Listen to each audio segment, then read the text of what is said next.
এক গ্রামে তিনজন বন্ধু ছিল। একটার নাম মকা, আর একটার নাম চোকা, আর আরেকটার নাম গোপাল। ওরা তিনজন খুব ভালো বন্ধু ছিল, একে অপরের সাহায্য করতো গ্রাম বাড়িতে সাহায্য করতো। একদিন হলো কি গ্রামে সবাই ওর কাছে এলো সাহায্যের জন্যে। গ্রামে সবাইকে দেখে অবাক হয়ে ওরা বললো, আরে কি হয়েছে? তারপর ওরা বললো, আমাদের গ্রামে টাকা চোখেতে সব কিছু চুরি করে নিয়ে যাচ্ছে, তোমরা কিছু করো। তারপর জিন জেলে জল বললো, আচ্ছা মরে দেখছি, তোমরা চিন্তা করো না।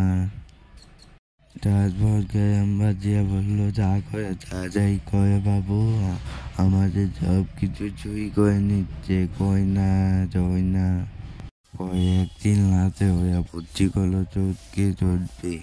যাই একটা কাছে চলায় চুপচি করে বসে লইল।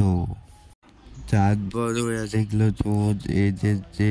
তারপর ওরা বললো, ওই এই যে আমাদের পিন্টু যে এই কাম করলো কেন?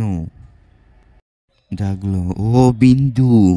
পিন্টু না ডাকতে চলে গেল।